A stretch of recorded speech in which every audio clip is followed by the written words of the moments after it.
믿고 채워지기라는 제목으로 하나님 말씀 나누고자 합니다. 방심이라는 말이 있습니다. 우리가 잘 아는 뜻입니다. 방심이라는 게 뭐냐면 마음을 다잡지 아니하고 풀어놓아버림, 모든 걱정을 떨쳐버리고 마음을 편히 가진, 염려하던 마음을 놓음이라는 것이죠.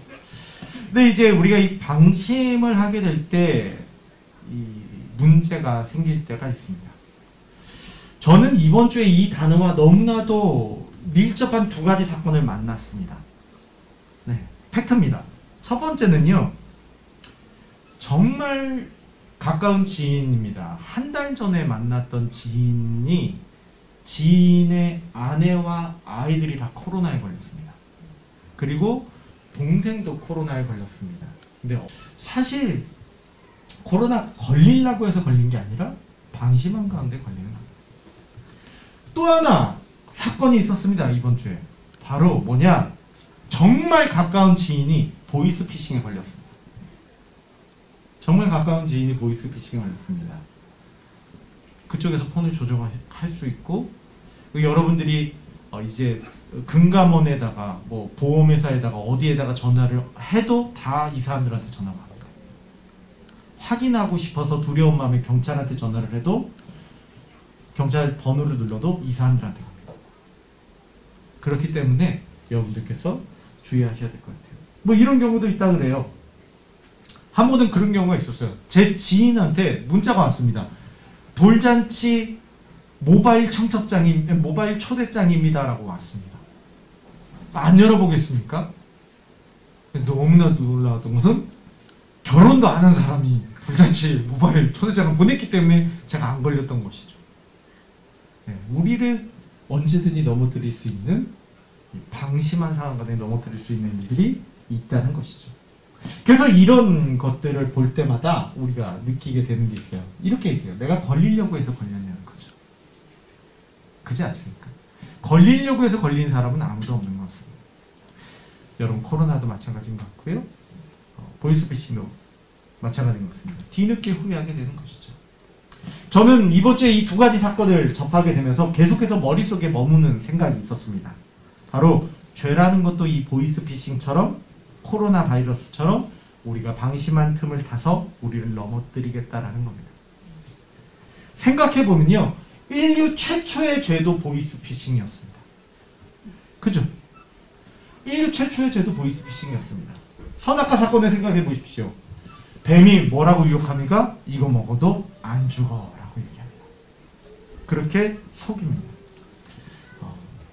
제가 사실 전달을 용이하기 위해서 유치하게 조금 오늘 이야기하고자 합니다. 영적 보이스피싱이라고 유치하게 얘기를 해보고자 합니다. 죄는 그렇게 우리가 방심한 틈을 타서 우리를 넘어뜨리기 위해서 아주 밀접하게 우리에게 다가옵니다. 그리고 성경은 계속해서 우리에게 이렇게 경고하고 있습니다. 창세기 4장 7절에 이렇게 얘기합니다. 내가 선을 행하면 어찌 낯을 들지 못하겠느냐? 선을 행하지 아니하면 죄가 문에 엎드려 있느니라. 죄가 너를 원하나 너는 죄를 다스릴지니라. 여기서 죄가 엎드린다라는 말은 원어적으로 볼 때 마치 고양이가 쥐를 잡기 위해서 이렇게 웅크리고 있는 그 엎드림을 말합니다. 여러분이 쥐고요, 죄가 고양이입니다. 여러분을 잡아먹기 위해서 웅크리고 있는 겁니다. 방심하는 순간 잡히는 것이죠. 여기는 고양이 없겠지 하는 순간 잡히는 것이죠. 누가복음 21장 34절도 이렇게 얘기합니다. 너희는 스스로 조심하라. 그렇지 않으면 방탕함과 술 취함과 생활의 염려로 마음이 둔하여지고 뜻밖의 그날이 덫과 같이 너희에게 임하리라. 바로 우리에게 영적 보이스피싱이 있다는 것이죠. 베드로전서 5장 8절입니다. 같이 한번 읽어보겠습니다. 근신하라. 마귀가 우는 사자같이 두루 다니며 삼킬자를 찬양히 하는 것입니다. 그렇습니다. 여러분들이 걸리려고 해서 걸리는 게 아니라 원치 않게 걸려서 넘어지게 되는 것이죠. 그렇다면 간단하게 가겠습니다. 어떻게 하면 영적 보이스피싱을 우리가 당하지 않을 수 있을까라는 것입니다. 어떻게 하면 우리가 영적 보이스피싱을 당하지 않을까? 한 가지 아시겠습니다. 영적 보이스피싱은 욕망으로 다가간다는 것입니다. 영적 보이스피싱 협박이 아니라 욕망으로 다가갑니다. 14절 15절 말씀입니다. 오늘 우리가 읽었던 14절 15절 말씀입니다. 오직 각 사람이 시험을 받는 것은 자기 욕심에 끌려 미혹됨이니 욕심이 잉태한 즉 죄를 낳고 죄가 장성한 즉 사망을 낳습니다. 여러분 보십시오. 화면에는 없지만요. 죄의 속성은 되게 욕망으로 다가옵니다. 아까 선악과 사건도 다시 한번 생각해 보십시오. 하나님처럼 될 수 있어라는 거예요. 너 이것만 먹으면 하나님처럼 될 수 있다는 겁니다. 발람에게 다가온 욕심은 무엇입니까? 재물에 눈이 멀게 만듭니다. 이스라엘을 저주할 수 있게 만듭니다. 하나님께서 하지 말라고 막으셨지만 재물이라는 것이 내 욕망을 건드려서 넘어가게 만듭니다. 삼손의 경우는 어떻습니까? 욕망으로 인해 그는 넘어집니다. 사울도 마찬가지입니다. 다윗은 어떻습니까? 다윗이 우리아의 아내 바세바를 범했던 것은 욕망 때문이었습니다. 협박 때문이 아니었습니다. 아나니아와 삽비라는 어떻습니까? 바로 욕망으로 인하여 죄로 넘어지는 것이죠. 그럼 이것을 어떻게 대처해야 될까요? 저는 성경에서 나왔던 이러한 부분들을 쭉 이번 주에 살펴보면서 어떻게 대처해야 될지를 가장 좋게 보여준 두 가지 케이스를 발견했습니다. 바로 구약과 신약에서 발견하게 되는데요. 바로 요셉의 시험과 예수님의 시험이라는 것입니다. 이 두 케이스는 결국 다 하나님이 아니고서는 이것을 이겨낼 수 없다는 것을 보여주게 됩니다. 자, 특별하게 이걸 좀 정리를 해보고자 합니다. 하나님 땡에 서 있어야 하고 하나님 땡으로 채워져야 됩니다. 뭘까요? 맞추시는 분에게 1달란트를 드리도록 하겠습니다. 1달란트는 안 드리고요. 제가 오늘 달란트 시장하고 남은 거 드리도록 하겠습니다. 시험을 이겨낸 두 가지 케이스가 요셉의 시험과 예수님의 시험인데요. 하나님 땡에 서 있어야 되고 하나님 땡으로 채워져야 됩니다. 하나님 말씀이요. 예, 제가 땡땡이라 안 하고 땡이라 그랬어요. 한 글자. 네. 첫 번째는요. 하나님 앞에 서 있어야 되는 거예요. 네. 요셉의 시험을 한번 생각해 보십시오. 탈무드에 이런 이야기가 있어요. 어떤 선생님이요. 제자들에게 이렇게 닭을 한 마리씩 나눠줬답니다. 닭을 한 마리씩 나눠주면서 아무도 보지 않는 곳에 가서 이 닭을 잡아가지고 와라 했어요. 모든 학생들이 닭을 이제 잡아가지고 왔습니다. 그런데 한 학생만이 닭을 그대로 살려가지고 온 거예요. 친구들이 비웃습니다. 쟤는 못했네 라고 비웃습니다. 선생님이 물어봐요. 너는 왜 닭을 안 잡았니? 학생이 이렇게 얘기하더랍니다. 닭을 아무도 보지 않는 곳에서 잡으려고 했는데 닭이 나를 보고 있었어요. 닭이 나를 보고 있었어요. 그리고 하나님이 나를 보고 계셨어요. 여러분 요셉이 뭐라고 얘기하는지 이렇게 한번 말씀을 봤으면 좋겠어요. 창세기 39장 9절입니다. 같이 한번 읽어보겠습니다. 이 집에는 없으며 주인이 아무것도 내게 금하지 아니하였어도 금한 것은 당신뿐이니 당신은 그의 아내이니라. 그런즉 내가 어찌 이 큰 악을 행하여 하나님께 죄를 지으리까. 요셉은 하나님 앞을 생각했습니다. 한번 생각해 보시죠. 요셉이 그 피 끓는 청춘일 때 그 외로운 그 요셉에게 다가오는 유혹이 엄청났을 거죠. 아니 그렇잖아요. 보디발의 아내가 얼마나 또 이쁘게 자기를 꾸몄겠습니까? 그러면서 나랑만 이렇게 쎄쎄쎄 하면 미루나무 사자 나랑만 친하게 잘 지내면 모든 근심 걱정 없이 이렇게 해줄 거라는데 그 외로운 청년이 보디발이 뭐라 그러면 그러냐면 이렇게 얘기해. 요셉이 뭐라 그러면 하나님께 죄를 지으리까 하는 것이죠. 그의 눈에는 자신을 바라보는 하나님이 계시다는 것이죠. 사람은 안 보면 할 수 있습니다만 하나님은 우리를 보고 계시다는 것이죠.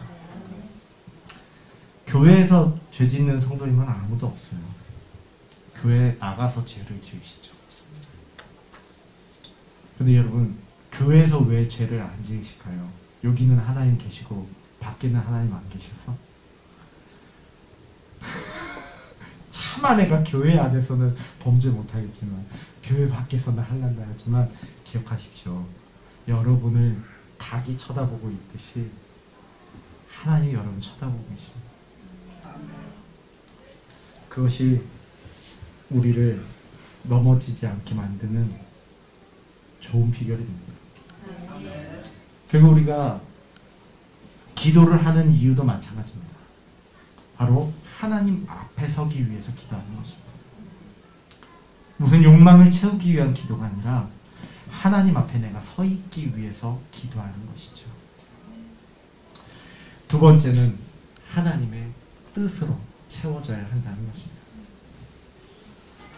마귀는 예수님에게 이렇게 유혹을 합니다. 이 떡을 먹으라는 것이죠. 명예를 주겠다는 것입니다. 하나님을 시험해보라는 것입니다. 그럴 때마다 예수님께서 마귀의 시험을 이겨냈던 단 한 가지 방법은 다른 게 아닙니다. 하나님의 뜻을 추구했기 때문입니다. 이렇게 얘기하잖아요. 이 밥을 먹으라는 거예요. 사람은 먹지 않으면 살 수 없습니다. 그런 마귀에게 예수님 하신 말씀은 그것입니다. 하나님 말씀으로 살아야 된다는 얘기는 결국 하나님 뜻대로 살아야 된다는 것이죠. 그리스 신화에 이런 이야기가 있답니다. 침묵의 섬인가 조용한 섬인가라는 섬이 있대요.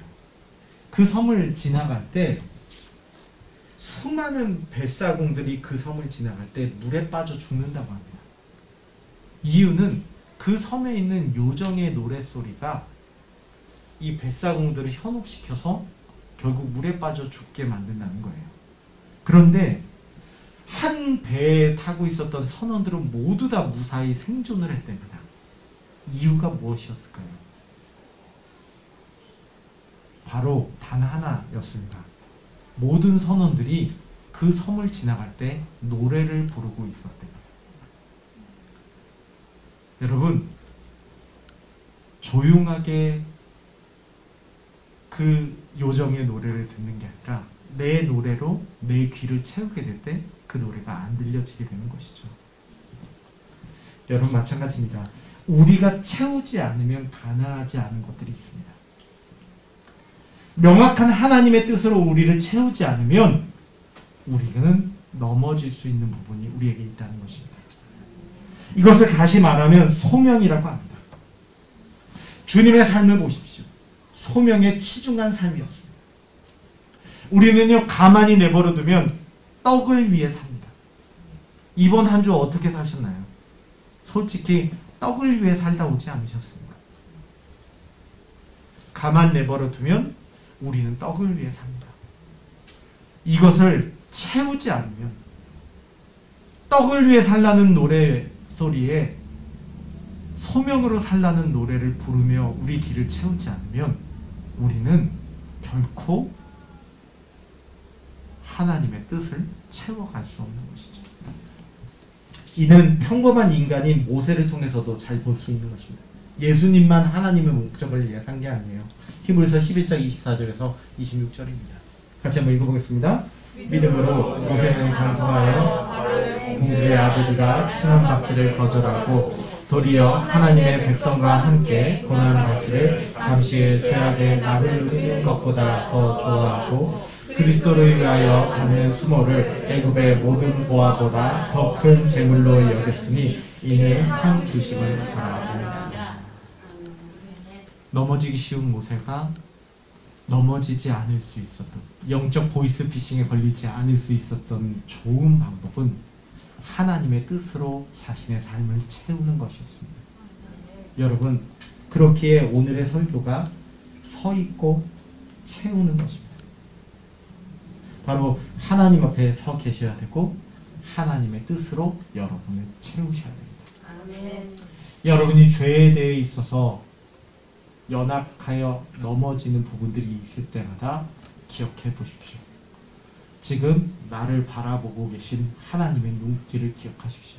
아멘. 그리고 또 하나, 과연 내가 하나님의 뜻대로 살려고 하고 있는지 아니면 떡을 위해 살고 있는지 거룩한 소명이 내 안에 있는지를 이 시간 돌아보셔야 될 줄 믿습니다. 우리 두 가지를 놓고 기도하며 나갔으면 합니다.